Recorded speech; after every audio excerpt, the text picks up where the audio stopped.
Judge laughed at poor single dad in court, then he revealed he's the Supreme Court Justice. The laughter started softly. Then it spread. Not loud. Not explosive. Just enough. Enough to make a man feel small. You're joking, right? Dr. Arman Khurana adjusted his gold-rimmed glasses and looked down at the man standing across the polished marble counter. You want to file a negligence complaint? Against this hospital? A few nurses nearby exchanged looks. A receptionist coughed to hide a smile. The man standing there didn't look like he belonged in St. Aurelius Premier Medical Center. His shoes were worn at the edges. His shirt was clean but faded. He carried a canvas backpack instead of a leather briefcase. Beside him stood a little girl holding his hand, thin, pale, brave. Her name was Mira, and her fingers trembled slightly. The man's voice was steady. Yes. I want the Internal Review Board to investigate why my daughter's surgery was postponed 3 times while VIP patients were moved ahead. A silence followed. Then, Dr. Khurana laughed. Not loudly. Worse. Soft. Controlled. Superior. Sir, do you understand where you are? The marble floor reflected the chandeliers above them. The walls carried framed awards. International certifications. Photos with ministers. Donor plaques. You're in the most advanced cardiac facility in the region, Dr. Khurana continued. Surgeries are scheduled based on medical priority. My daughter's condition is classified as urgent. And yet, Khurana replied smoothly, she is stable. Mira squeezed her father's hand. Her father knelt beside her. Are you tired? She shook her head. I'm okay, Papa. The room felt colder somehow. Dr. Khurana sighed theatrically. Security. 2 uniformed guards approached. The father stood up slowly. I'm not causing trouble. I'm requesting transparency. Sir, the receptionist cut in sharply, you are disrupting hospital operations. Several people in the waiting area were now watching openly. A wealthy woman whispered loudly to her husband, these people always try to make scenes for free treatment. The father heard it. He did not react. Dr. Khurana stepped closer. You were offered a payment plan. Instead, you accuse us of favoritism? I could have you removed permanently. Are you denying VIP reshuffling happens? That's an operational decision. So it does. A flicker crossed Khurana's face. Enough, he snapped. Security, escort him out. If he continues harassing staff, I will blacklist him from this network. The words landed like a threat. Blacklist. Meaning no surgery here. No transfer. No recommendation. The father looked around the lobby. People watching. Judging. Measuring him. He adjusted his backpack strap. Then he said something quietly. You're sure you want to do this publicly? Dr. Khurana smirked. You don't get to threaten this institution. I'm not threatening. Then what are you doing? The man met his eyes. Giving you one chance. A beat. Khurana chuckled. One chance. To whom? The father didn't answer. He looked at the ceiling cameras. Then at the donor plaques. Then at the digital board displaying accredited excellence. He nodded once. All right. Security took his arm. Mira looked up. Papa? It's okay. He allowed himself to be escorted toward the sliding glass doors. Behind him, someone whispered, these poor men think they can fight systems. The doors opened. Sunlight flooded in. Just before stepping out, the father turned back. His voice carried clearly across the marble lobby. You should have read the email more carefully. Dr. Khurana frowned. What email? The doors closed. And for the first time since the laughter started, the room felt uncertain. 3 days earlier. No one laughed then. No one even noticed him. That was the point. The sliding doors of St. Aurelius Premier Medical Center parted with a soft hydraulic whisper, and Rajan Malik stepped inside carrying a small duffel bag, a folded medical file, and his daughter's hand. He looked like every other exhausted father. He wanted them to see that. He wore simple cotton trousers and a faded blue shirt. The fabric had been ironed carefully. Not professionally. Carefully. Mira walked beside him, clutching a stuffed yellow elephant whose ear had been stitched twice. The receptionist glanced up briefly. Cardiology? Yes, Rajan replied softly. Name? Mira Malik. The receptionist typed without expression. Deposit? Already transferred, Rajan said. She looked again, this time slightly surprised. Oh, there it was. The first shift in tone. She picked up the phone. Cardiology admission. Yes, pediatric. Rajan scanned the lobby, marble columns. Scented air. Soft instrumental music. Digital screens showcasing surgical success rates. Above the reception desk hung a massive framed plaque. National Platinum Healthcare Accreditation. 5 years consecutive. He studied it longer than necessary. Then his gaze moved to the camera dome near the ceiling. Mira tugged his sleeve. Papa, will it hurt? He crouched to her height. Only a little. And only once. After that, you'll run faster than me. She smiled weakly. That's impossible. He chuckled. Don't challenge me. A nurse approached. Mr. Malik? Yes. Room 407. They followed her down the corridor. As they passed the VIP wing, Rajan slowed. The doors were heavier. Frosted glass. Gold lettering. Inside he noticed something subtle. The monitors were newer. The staff-to-patient ratio visibly higher. A nurse stepped out of the VIP wing carrying a tray. She didn't notice him watching. He noted it. Room 407 was clean but smaller than the private suites he had glimpsed. Mira climbed onto the bed. Rajan placed her file on the table. When the nurse left, he opened his duffel bag. Inside, a plain laptop. A small leather-bound notebook. A discreet recording device no larger than a car key. And an envelope sealed with a government insignia, hidden beneath folded clothes. He didn't open it. Not yet. He powered on the laptop. The hospital Wi-Fi required registration. He smiled faintly. Public networks always did. He connected. Then he waited. That evening, Dr. Arman Khurana walked into room 407 for the first time. He didn't knock. Mr. Malik. Rajan stood. Yes. Khurana scanned the room. Single occupancy. Non-VIP. He glanced at Mira's chart. Congenital ventricular defect. Surgery recommended. It was scheduled for Monday, Rajan replied. It still is. But the nurse mentioned potential delay. Khurana's eyes sharpened slightly. Who said that? Just a comment. Well, comments are not official. We operate based on priority. Is her case considered priority? Khurana tapped the file closed. It's serious, but stable. How many pediatric cardiac surgeries are scheduled before hers? That information is internal. I'm her father. And I'm her surgeon. Silence. Then Mira spoke quietly. Will I be able to dance after? Khurana softened instantly. Yes, princess. You'll dance beautifully. Rajan watched him closely. The warmth was genuine. That was what made this harder. Corruption was rarely loud and evil.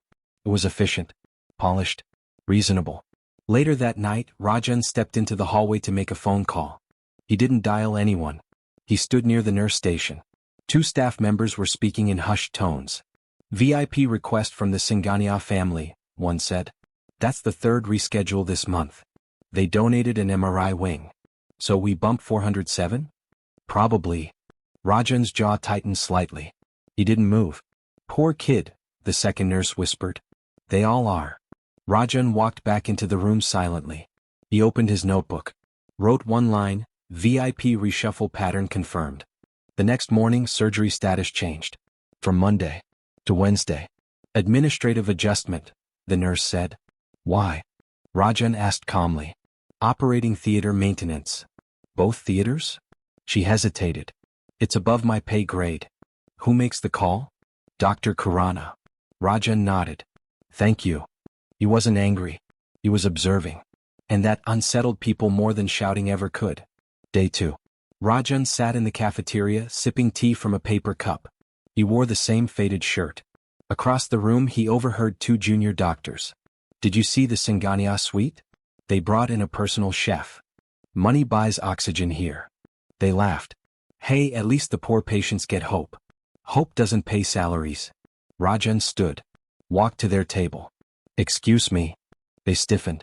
Yes. How many surgeries were rescheduled this week? That's confidential. So it's happening. One of them bristled. Sir, if you have concerns, talk to administration. I will. He walked away before they could respond.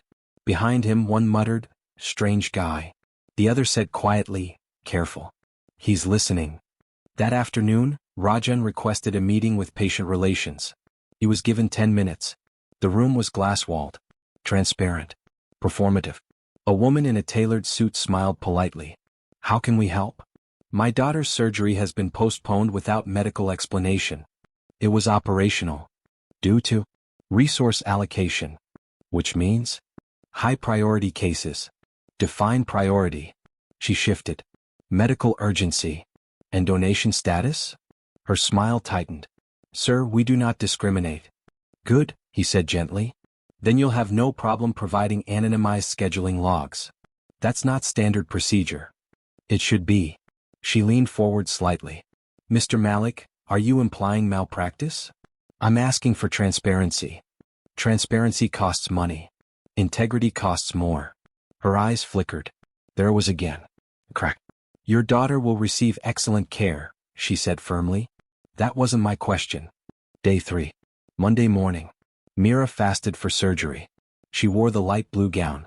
She tried to smile. After this, can we get ice cream? Yes. Chocolate.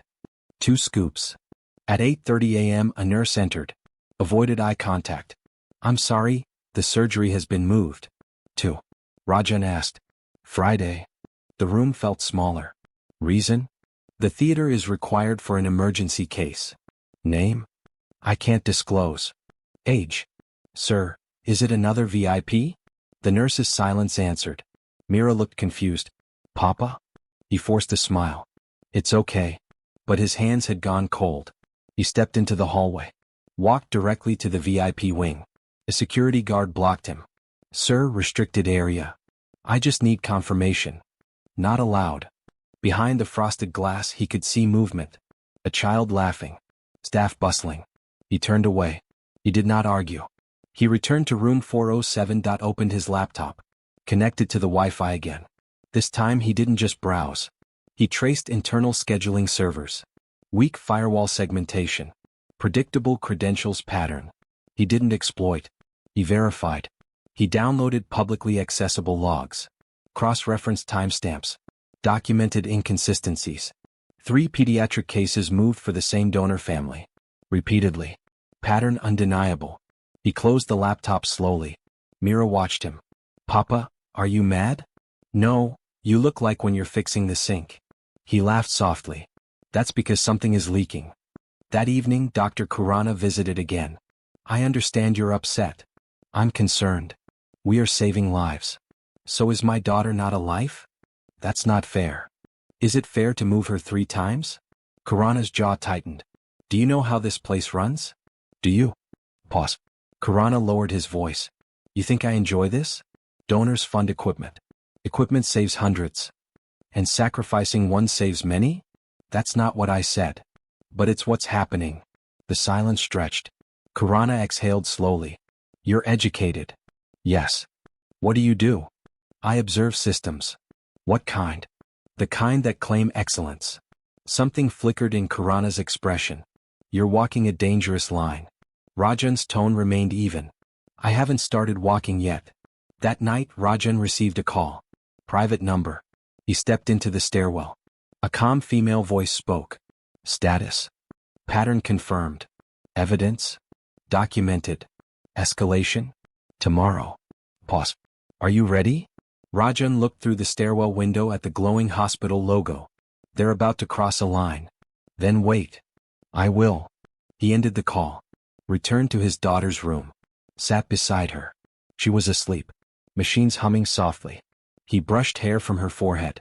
Whispered gently, I'm still just your father first. The next morning, security entered room 407. Mr. Malik? Yes. You need to come with us. For administrative review. Mira stirred. Papa? He squeezed her hand. I'll be back before you finish counting to 100. Security escorted him down the corridor. Staff watched. Whispers again. This time less amused. More uneasy. They took him not to patient relations. Not to Dr. Khurana. But to the executive boardroom. Glass walls. Long oak table. Hospital directors seated. Dr. Khurana at the head. The woman from patient relations. And 2 unfamiliar men in suits. Rajan was instructed to sit. One of the suited men spoke first. You've been accessing internal systems. I accessed unsecured public logs. You've been questioning staff. I asked questions. You've created disruption. I requested fairness. Khurana leaned forward. You think you can challenge institutional decisions because you paid a deposit? Rajan met his eyes. No, then what gives you that confidence? Rajan folded his hands calmly. You're about to find out. The suited man slammed a folder on the table. We are discharging your daughter effective immediately. Silence. Karana didn't look at him. The room felt heavier. She requires surgery, Rajan said quietly. You can seek treatment elsewhere. After 3 delays, now discharge? You violated policy. By asking for documentation? By hacking. I didn't hack. You accessed systems without authorization. Rajan leaned back slowly. You just crossed the line. Karana finally met his gaze. This is a private institution. Rajan's voice dropped lower. And you are publicly accredited. A flicker. Tiny. But real. One of the directors shifted in his chair. What are you implying? He asked cautiously. Rajan stood. You're making a mistake. Security stepped closer. Sit down. He didn't. Instead, he reached into his backpack. Every person in the room stiffened. He pulled out a sealed envelope. Placed it gently on the table. No one touched it. Not yet. You should open that before you discharge my daughter. Karana hesitated. The room was suddenly very quiet. The air felt thinner. And somewhere down the hallway, a nurse whispered to another, something's not right. The envelope sat in the center of the boardroom table like a quiet bomb. No logo on the outside. Just a seal. Thick cream paper. Official. Untouched. Security hovered near Rajan's shoulders. Dr. Arman Kurana didn't pick it up immediately. He leaned back instead. You think theatrics will help you? Rajan didn't answer. One of the directors, Mr. Beatty, silver-haired, sharp jaw, cleared his throat. What is this, Mr. Malik? Documentation, Rajan replied calmly. Of what? Of the moment you decided to discharge a pediatric cardiac patient because her father asked questions. Silence. The woman from patient relations folded her hands tightly. You accessed internal servers, she said. That is illegal. I accessed unsecured scheduling logs that your own IT department left exposed to public traffic. That's semantic. No. It's negligence. Karana's voice sharpened. Enough. You are in no position to lecture this board. Rajan looked at him evenly. You're right. Pause. Not yet. That word hung there. Not yet. Security shifted weight. Mr. Beatty finally reached for the envelope. His fingers hesitated at the seal. Open it, Rajan said softly. Beatty tore it. The paper inside unfolded heavily. He scanned the header. His expression changed. Not dramatically. Subtly. The kind of shift only someone trained to read power would notice. What is it? Karana asked. Beatty didn't answer immediately. He read again. Then looked at Rajan. You are? Rajan met his gaze but remained silent. Karana stood abruptly. If this is some forged, it's not forged, Beatty cut in quietly. The room stilled. The second suited man leaned toward the document. His face drained slightly. This can't be right. It is, Beatty replied. Karana's irritation grew. Someone explain what's happening. Beatty swallowed once. Mr. Malik, is Rajan Malik? Yes. The Rajan Malik? Rajan nodded. Karana laughed sharply. I don't know who that is supposed to be. Beatty turned the document so Karana could read. Across the top, embossed in Navy ink, National Healthcare Accreditation Council, Executive Oversight Division beneath it, Director of Institutional Compliance Review, Rajan Malik. Karana blinked. Then blinked again. That's a central body. Yes, Beatty replied faintly. Karana's voice lowered. Why would the Director of Institutional Compliance be sitting in our pediatric ward wearing? He stopped himself. Wearing what? Cheap shoes? Faded shirt? Looking poor? Rajan finished the sentence for him. Wearing something that didn't make you comfortable? Silence. Heavy. Security slowly stepped back. The woman from patient relations whispered, This has to be some procedural misunderstanding. Rajan shook his head gently. I initiated a blind audit. Blind? Beatty repeated. Yes. Randomized review of top-tier accredited hospitals. Karana's jaw tightened. You conduct audits with prior notice. Standard audits. Yes. And this? Integrity audits. A pulse flickered in Karana's temple. Rajan continued calmly. Your hospital has received platinum accreditation for 5 consecutive years. Yes, Karana snapped. Because we earned it. Have you? The question was not loud. But it landed. One of the junior directors whispered, Oh God. Karana pointed at Rajan. You manipulated this entire situation. I brought my daughter here because she needs surgery. If you are loving our story, then please subscribe our channel. It's a token of appreciation for us. Now to our story. You staged delays. I didn't need to. The room froze. Beatty's eyes moved back to the document. Blind audits include live patient observation? Yes, Rajan said. That's unprecedented. No. It's simply rare. The second suited man spoke nervously. We weren't informed. That's the point. Khurana's voice dropped lower. You endangered your own child to prove a theory? Rajan's eyes sharpened for the first time. Do not mistake my calm for recklessness. Silence. I transferred her case here because your surgical outcomes are statistically strong. I did not expect your scheduling ethics to collapse under donor pressure. The words cut cleaner than any accusation. Khurana's face hardened. You recorded us. Yes. You surveilled staff. I observed patterns. You entrapped this institution. I gave it opportunity. The air felt electric now. Outside the glass boardroom, nurses had slowed. Word was spreading. Someone whispered, "That's the accreditation director." Another murmured, "No way." Inside, Beatty ran a hand over his face.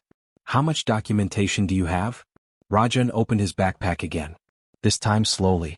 He placed a small stack of printed reports on the table. 3 documented VIP reshuffles in 5 days. He slid another sheet. Scheduling logs time-stamped. Another.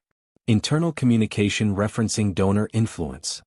The woman from patient relations whispered, "That's taken out of context." Rajan tilted his head slightly. Which context justifies moving a pediatric cardiac patient 3 times? No one answered. Khurana tried one last angle. You think shutting us down helps patients? Do you understand how many people rely on this hospital? Rajan's voice remained level. I understand exactly how many. And you'd risk accreditation over minor scheduling flexibility? Minor? He leaned forward slightly for the first time. Minor is a paperwork delay. Minor is a billing error. He tapped the file. Repeatedly deprioritizing children for wealthy donors is systemic corruption. The word echoed. Corruption. Beatty whispered, "This will trigger a full compliance review." It already has, Rajan replied. What? I submitted preliminary findings yesterday. Khurana stared. You planned this? No, Rajan said quietly. You did. The room felt like it had lost oxygen. Then the boardroom doors opened. Everyone turned. A woman in a navy blazer entered. Come. Authoritative. Carrying a tablet. Apologies for being late. Khurana frowned. Who are you? She extended her hand toward Rajan first. Director Malik. He nodded slightly. Dr. Saira Mehta, she said to the room. Deputy Chair, National Healthcare Accreditation Council. The room collectively froze. 2 oversight officials. Not one. Not bluff. Not theatrics. Real. Dr. Mehta looked around the table. We received confirmation of attempted patient discharge following a compliance inquiry. Beatty stammered, it was procedural, it was retaliatory, she corrected calmly. Khurana's confidence cracked. You have no authority to interfere with operational. We have full authority to suspend accreditation, she replied evenly. That landed. Art. Because without accreditation, insurance partnerships vanish. Government subsidies pause.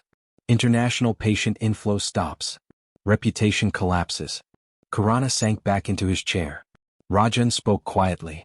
You had multiple chances. Khurana looked at him. For the first time, not with superiority. With disbelief. You sat there in that room with your daughter. Yes. You watched. Yes. You let this play out. I allowed your system to reveal itself. A beat. And it did. Outside the glass walls, staff had fully gathered now. Whispers. Phones lowered slowly. The woman from patient relations stood abruptly. We need legal counsel. Dr. Mehta nodded. You'll have time. She tapped her tablet. Effective immediately, St. Aurelius Premier Medical Center is placed under provisional review status pending full compliance audit. Silence. One of the junior directors muttered, This is catastrophic. Rajan stood. Security instinctively stepped aside. No one stopped him now. Khurana's voice was almost quiet. You could have come to me privately. Rajan paused at the door. I did.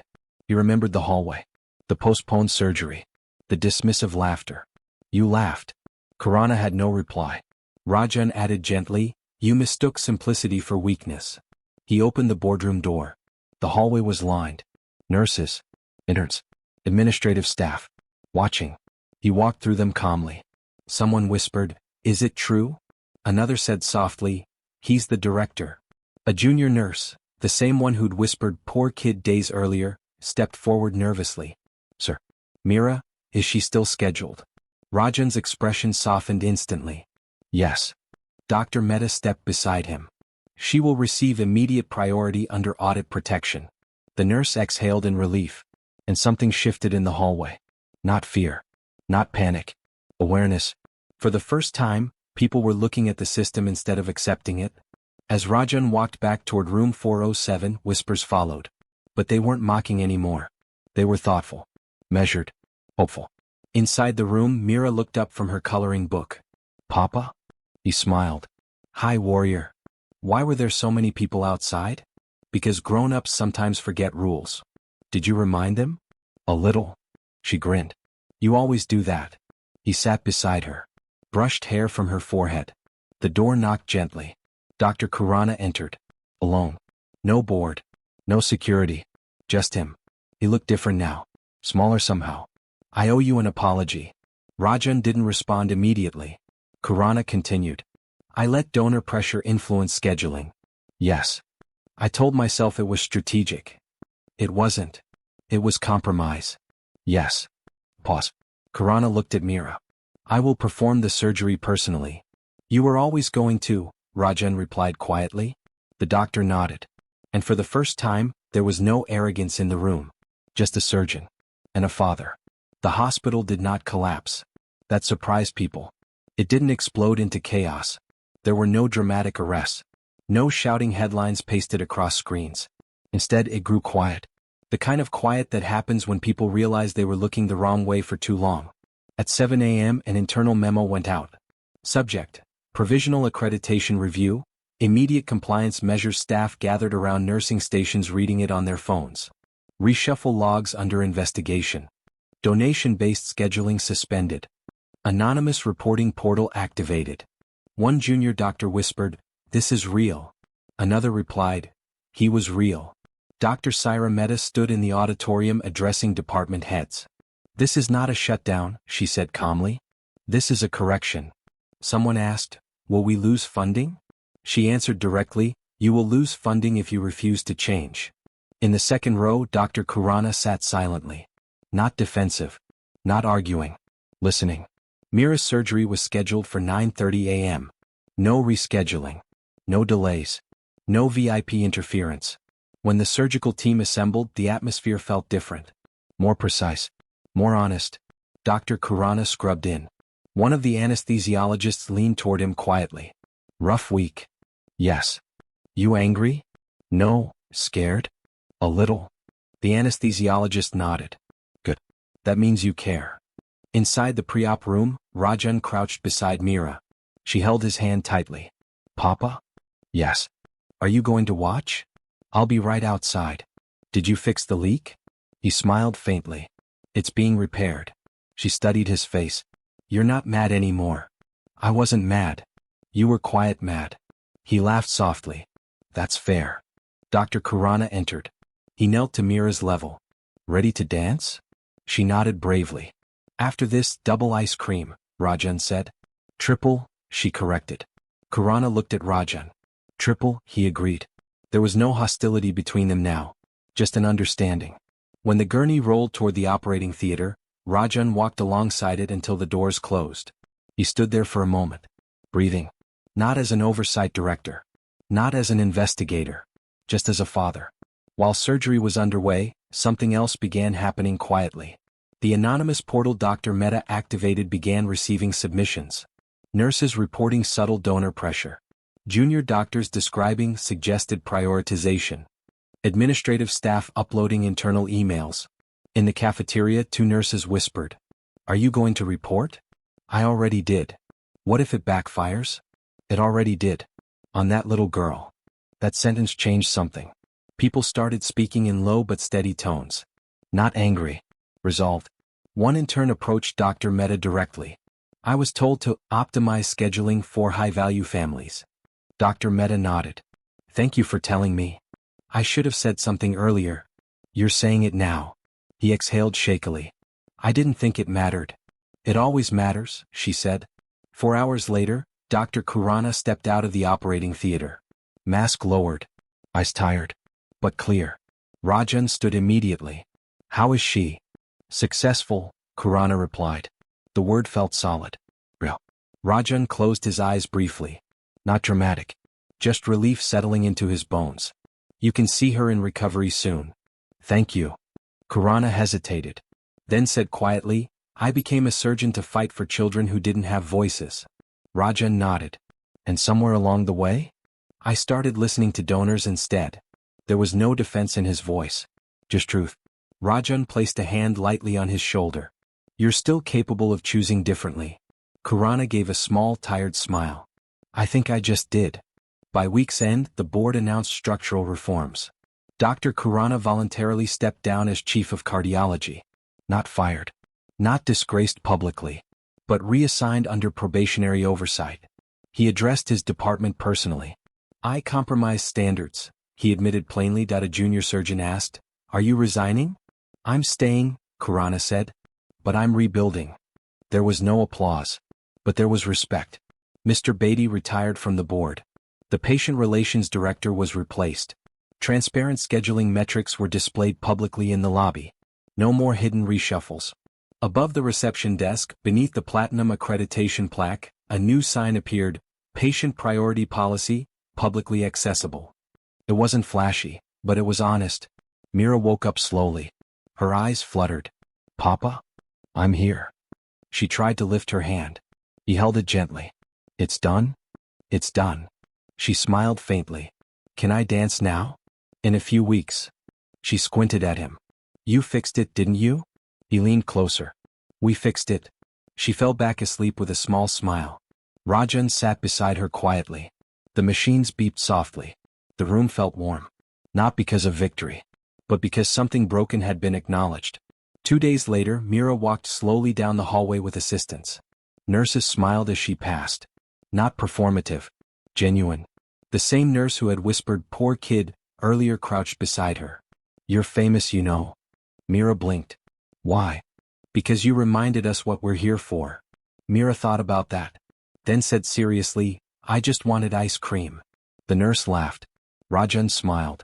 In the cafeteria, a staff member approached him hesitantly. Sir. I mean director. Rajan is fine.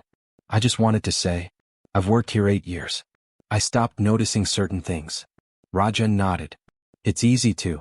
Are you shutting us down? No, why not? Because this place can still heal. The man swallowed. Thank you for staying. Rajan looked toward Mira walking carefully with her four-pole. I stayed because she needed surgery. The man smiled faintly. But you could have left after the reveal. Rajan considered that. Yes. But I'm glad you stayed. The words were simple. But they landed gently. A week later, discharge papers were finalized. Mira walked out of St. Aurelius holding her stuffed elephant in one hand and Rajan's hand in the other. The sliding doors opened again. This time no one laughed. Several staff members stood near the entrance. Not a ceremony. Just quiet acknowledgement. Dr. Mehta approached. Full audit will continue for 90 days. Rajan nodded. I trust you. She smiled lightly. You started something important. He shook his head gently. They did. He glanced back at the hospital. Through the glass he saw new signage. Open scheduling screens. Staff moving with slightly straighter posture. Not perfect, but aware. Dr. Khurana stepped forward last. No lab coat. Just simple attire. I won't waste this, he said. Rajan held his gaze. See that you don't. Pause. Then Khurana added softly, she's brave. She is. So are you. Rajan didn't answer that. He simply nodded. They stopped at a small shop down the street. Not fancy. Plastic chairs. Bright menu board. Mira sat with her triple scoop. Chocolate. Strawberry. Vanilla. She looked at her father seriously. Papa? Yes. When I grow up, I want to fix leaks too. He smiled. You can. Do I have to wear boring shirts? He laughed. Only if you want people to underestimate you. She grinned mischievously. Good. She took a big bite. Ice cream smeared on her lip. He wiped it gently. Sunlight filtered through the shop window. Outside, traffic moved normally. Life went on. Not dramatically different. Just slightly more honest. Mira leaned against him. I'm glad you stayed, she said quietly. He looked down at her. Me too. She rested her head on his arm. And for the first time since the laughter in the lobby, there was no tension in his shoulders. No investigation in his eyes. No quiet calculation. Just a father. Sitting in a plastic chair. Holding a melting ice cream napkin. Watching his daughter smile. And somewhere across town, in a marble-floored hospital lobby, a new patient walked in. Nervous. Unsure. The receptionist greeted them warmly. And when scheduling conflicts arose, no one whispered about donations. Someone said clearly, we prioritize by medical need. Small sentence. Big change. Back at the ice cream shop, Mira looked up again. Papa? Yes. You're still just my father first, right? He squeezed her hand gently. Always. She nodded, satisfied. And the world, for a quiet moment, felt repaired. Not perfect, but better. And that was enough. If you are loving our story, then please subscribe our channel. It's a token of appreciation for us. Now to our story.